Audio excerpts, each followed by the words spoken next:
Assalamualaikum warahmatullahi wabarakatuh. Jumpa lagi di pembelajaran biologi. Kali ini kita akan membahas materi tentang keselamatan kerja di laboratorium. Oke, kita simak materinya. Mari kita bahas tentang keselamatan kerja di laboratorium.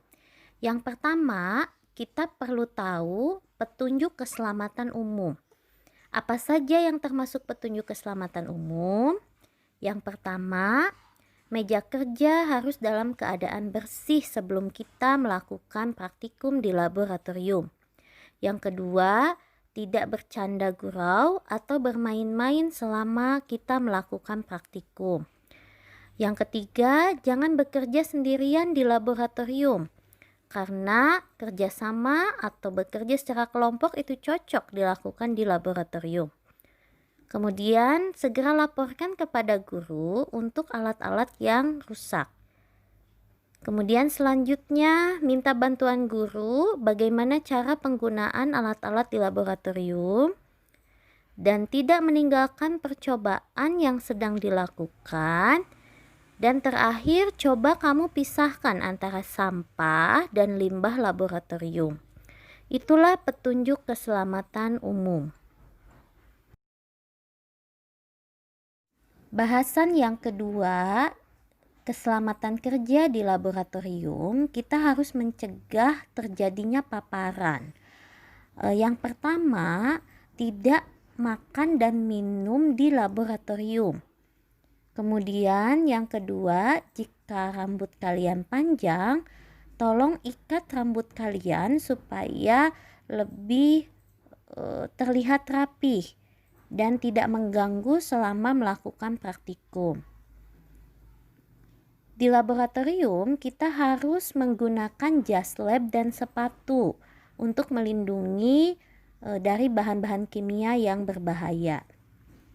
Kemudian kenakan juga sarung tangan untuk melindungi tangan kita dari panas atau bahan-bahan zat kimia yang berbahaya.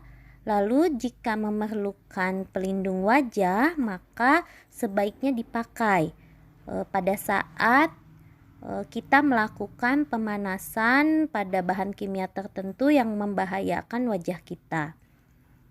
Itulah cara mencegah terjadinya paparan terhadap bahan kimia yang berbahaya ketika kita berada di laboratorium.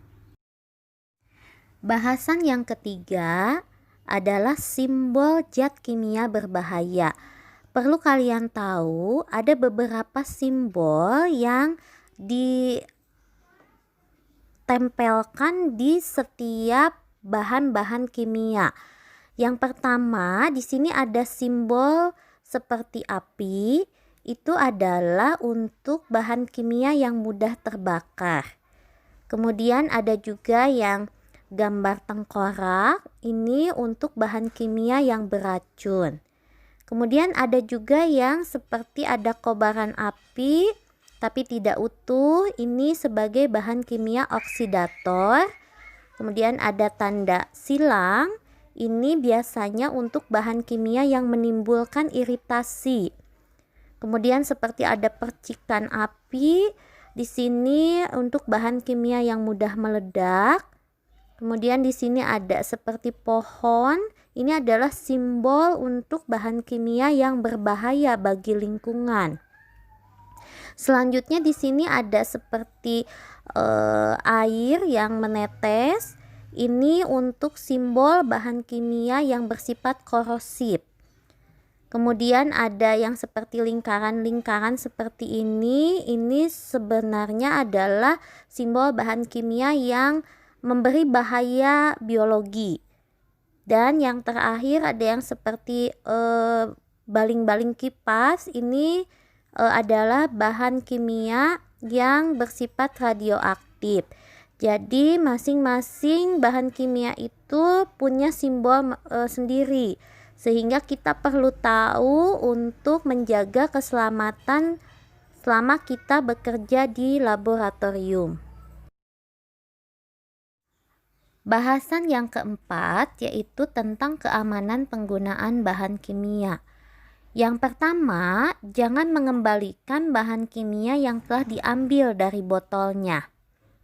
Kemudian yang kedua, gunakanlah alat bantu seperti pipa kaca, pipet tetes, sendok cat atau pinset untuk mengambil bahan atau zat tertentu. Kemudian jangan sekali-kali menghirup larutan secara langsung. Jadi kita bisa mengibaskan tangan kita untuk menghirup larutan tertentu. Kemudian juga jangan langsung menengok pada mulut tabung selama terjadi pencampuran zat atau selama kita melakukan pemanasan.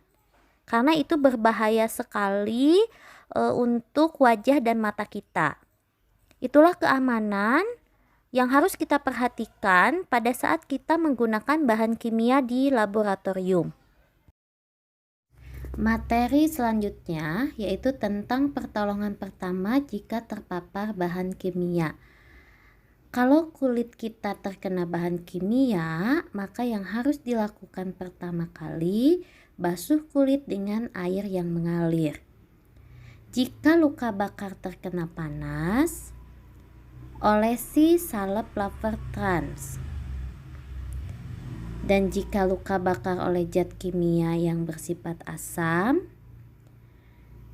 hapus zat asamnya dengan kapas, cuci dengan air mengalir, lalu cuci dengan Na2CO3 1% yang bersifat basah, kemudian cuci kembali dengan air dan keringkan. Olesi dengan salep Lavertrans. Terakhir balut dengan kain perban. Dan yang terakhir, jika luka bakar oleh zat kimia yang bersifat basah,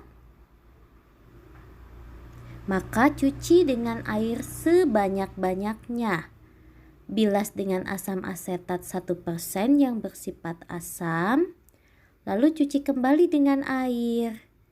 Olesi dengan salep bor dan terakhir balut dengan kain perban. Itulah pertolongan pertama jika kita terpapar bahan kimia tertentu.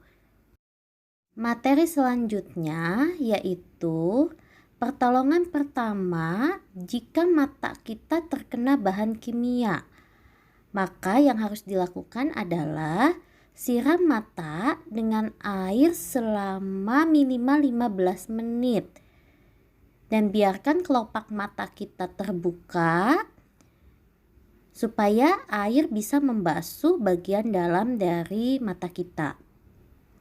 Kemudian pertolongan pertama jika kita menghirup bahan kimia atau bahan kimianya terhirup. Maka langkah pertama, tutup wadah bahan kimia, buka jendela, baru pergi kita ke tempat terbuka. Tapi jika gejalanya makin parah, maka segeralah bawa ke dokter. Kemudian selanjutnya, pertolongan pertama apabila bahan kimia itu tertelan. Maka yang harus kita lakukan adalah jika bahan kimia tersebut sampai ke mulut, maka segera berkumur.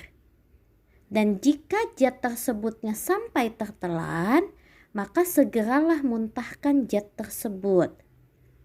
Dan apabila ada gejala berlanjut, maka sebaiknya segera dibawa ke dokter yang terdekat. Itulah pertolongan pertama untuk beberapa hal yang mungkin terjadi di laboratorium. Materi selanjutnya yaitu pertolongan pertama jika terkena gigitan atau sengatan binatang. Karena kita laboratoriumnya biologi, nanti praktikumnya mungkin melibatkan beberapa binatang.